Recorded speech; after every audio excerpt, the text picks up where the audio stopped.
Perdón, no sé por qué se me cortó el video, creo que era por el espacio. Bueno, entonces retornando a lo de la albúmina, como va a haber mayor espacio, entonces esto de las cargas no se va a poder dar porque no, el espacio va a ser más grande, entonces libremente va a poder pasar la albúmina. Entonces esto va a provocar la gravedad de proteinuria, es decir, vamos a ver al paciente con hiperproteinemia por el paso de la albúmina, que condiciona a la aparición de que proporciona a la condición de hipoalbuminemia en plasma, porque como se está eliminando mucha albúmina. Entonces, si recordamos la función de la albúmina, esta en sí es como responsable de mantener la presión oncótica, ¿verdad? Entonces, como sale la albúmina, hay un descenso de la presión oncótica intravascular y la salida del líquido del espacio vascular al intersticio. Y con esto va a ir con una formación de edemas por el desequilibrio de la presión. Entonces, la disminución del volumen en sí intravascular va a activar el sistema de renina-angiotensina-aldosterona. Al activar el sistema de renina-angiotensina-aldosterona, el riñón lo que va a hacer es que va a estar liberando mayor ADH, es decir, la hormona antidiurética. Y al estar teniendo todas estas respuestas, van a favorecer la retención renal de sal y agua, que se va a dar ya en las otras partes de la nefrona. Cuando haya mayor retención de sal y agua, o sea de sodio y agua, va a haber un intento de restablecer todo este volumen intravascular, pero es decir, no se va a poder dar. Lo que va a suceder es que va a haber un incremento manifestado en edemas, por eso es que se va a ir formando como un círculo vicioso que no va a parar. Hablando ya de otra manifestación que se pueda dar, es la hiperlipidemia. ¿Por qué se va a dar la hiperlipidemia? Se va a dar la hiperlipidemia porque es probable que en consecuencia de la mayor síntesis de lipoproteínas por parte del hígado, mayor síntesis de proteínas por parte del hígado, es decir, el hígado no va a saber, supongamos que este es un hígado, ¿ok? El hígado no va a saber, o sea, va a preguntar por qué faltan tantas proteínas. Entonces lo que él va a hacer es mayor síntesis de lipoproteínas. Entonces va a aumentar la síntesis de lipoproteínas.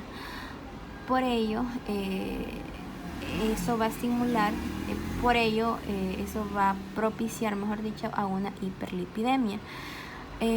Además de todas estas alteraciones, se va a producir una actividad de enzimas implicadas en el metabolismo de las lipoproteínas, porque todo está alterado, ¿verdad? Obviamente.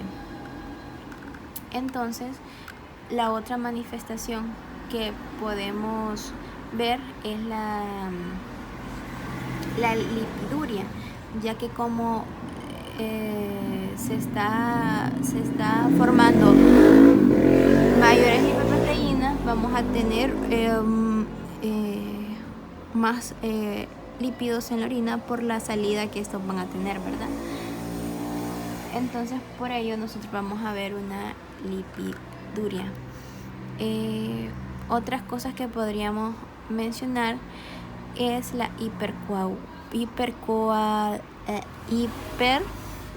mejor lo escribo. Vamos a observar la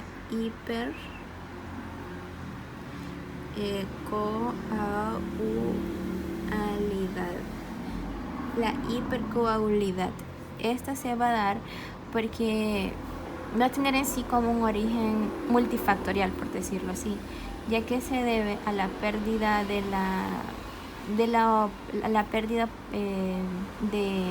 la antitrombina por medio de la orina, y también se puede ver a la pérdida de las proteínas C y S implicadas en el metabolismo del control antitrombótico.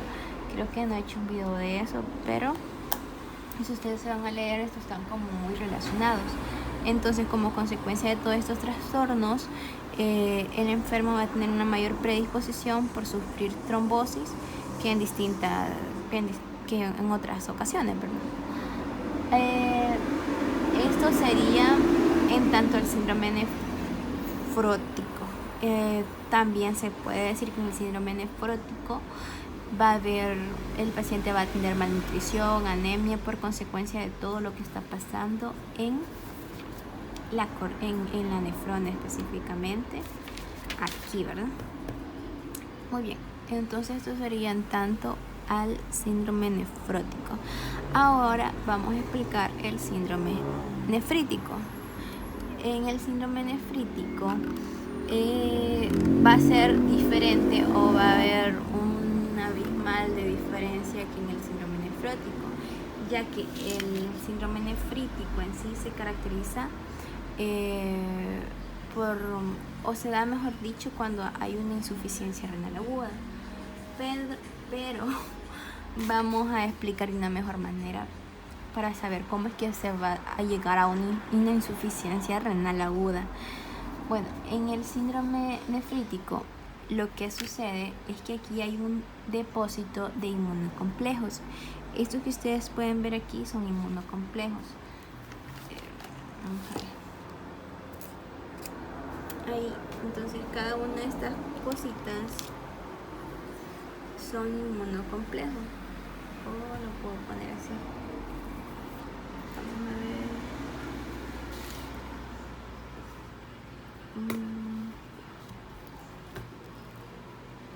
Ando buscando algo con que apoyar. Muy bien, ahí. Entonces, estos son los inmunocomplejos que están formados por su respectivo antígeno y anticuerpo.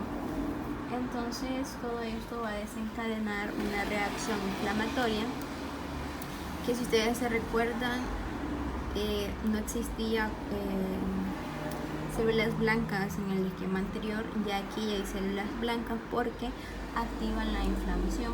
Entonces esta inflamación va a ser tan intensa que también van a activar el sistema del complemento. Hay un video en este canal de la relación del sistema del complemento y la inflamación que lo pueden ver para entender un poco acá.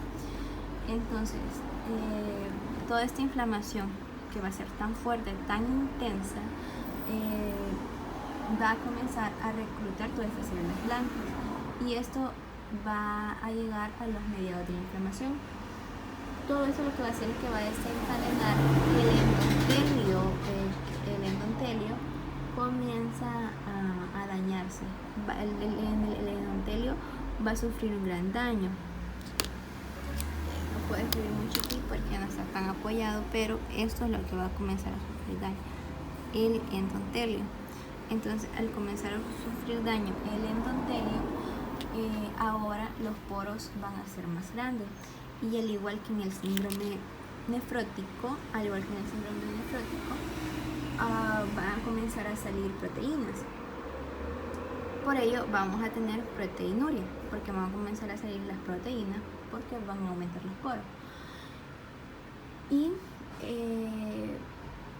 podemos decir que no va a ser tanto como el síndrome nefrótico, porque los poros no van a ser tan abiertos como en el síndrome nefrótico, pero sí va a haber proteinuria. También va a haber una salida de los eritrocitos. Los eritrocitos no podían en sí pasar por el poro, ahora lo van a poder hacer, ya que van a poder salir porque el poro está más abierto. Y por ello vamos a encontrar eritrocitos en la orina. Es decir, cuando hay eritrocitos o glóbulos rojos en la orina, ¿de qué estamos hablando? Bueno, estamos hablando de hematuria. Entonces por eso vamos a hablar de hematuria, porque va a haber salida de glóbulos rojos en lo que solamente debería ser orina ya. Entonces vamos a estar con hematuria. Luego de esto podemos mencionar un poco que como a los eritrocitos les va a costar salir, van a tener, o en sí, digamos, si lo miramos con un microscopio, los eritrocitos van a tener una forma dismórficos. Y como va a haber tanta pérdida de eritrocitos, esos van a comenzar a aglomerarse en los túbulos. Déjenme los pongo como antes para poder explicarlo mejor. Esos van a comenzar a acumularse en los túbulos. Entonces el aspecto que van a tener los eritrocitos en los túbulos va a ser aspectos cilíndricos. Por eso es que si ustedes leen en el síndrome nefrítico, van a leer que una de las características son los cilindros hemánticos. Es por eso. Entonces, como todo esto se va a ir acumulando en la nefrona, esto va a desencadenar otro problema. El problema que van a desencadenar es que, como la inflamación va a ser tan severa, que van a empezar a disminuir la tasa de filtración. Es decir, aquí se va a ver una inflamación tan grande que esto se va a ir engrosando el espacio, entonces va a disminuir la filtración glomerular. Y si disminuye aquí la filtración glomerular, entonces esto se va a manifestar, o vamos a encontrar al paciente con oliguria, y vamos a hablar de oliguria cuando haya una tasa de filtración de 500 ml al día. Además de la tasa de filtración del riñón, esta va a estar disminuida. ¿Por qué? Esto es porque, o podemos decir que se da como consecuencia de que el aparato yuxtaglomerular, se encuentra como por aquí, va a estar activado, y así que esto va a desencadenar la activación del mecanismo de renina-angiotensina-aldosterona. Y esto que tiene que ver de relación, que es la activación aquí, sí tiene mucha relación, porque esto da a la participación de la angiotensina 2, y como recordaremos, la angiotensina 2 es un potente vasoconstrictor, es decir, que los vasos se van a subir constricción. Si antes estaban así, con la activación de la angiotensina 2 van a sufrir una constricción y se van a hacer aún más angostos. Entonces esto vamos a tener que va a causar la hipertensión arterial. Por eso, otra de las manifestaciones es hipertensión arterial, por la fuerte vasoconstricción que vamos a ver por parte de la activación de la angiotensina 2. ¿Cómo llegamos a eso? Haciendo una recopilación, por si no quedó tan claro, es porque esto se da porque la tasa de filtración del riñón, va a disminuir, va a haber poca filtración. Entonces, por eso se va a activar por parte del aparato yuxtaglomerular, cuando es que no lo puede dibujar bien, pero por parte del aparato yuxtaglomerular se va a activar el sistema de renina, o el mecanismo de renina-angiotensina-aldosterona, y como sabemos que este tiene una fuerte relación con la presión arterial, y lo que va a desencadenar es una mayor liberación de angiotensina 2, y por la liberación de angiotensina 2, que como recordaremos, la angiotensina 2 es un potente vasoconstrictor, lo que va a hacer es que va a haber una constricción muy grande de los vasos, y por eso va a tener una hipertensión por la activación de la angiotensina 2. Va a desencadenar la hipertensión arterial. Entonces eso sería como la diferencia en sí del síndrome nefrítico con el síndrome nefrótico. Como es un síndrome, hay muchas más cosas que van a desencadenar esto. Más adelante, no sé, voy a ver si puedo grabar videos acerca de las diferentes glomerulonefritis, ¿verdad? Pero esto sería tanto a esto, solo una pequeña recopilación del síndrome nefrótico.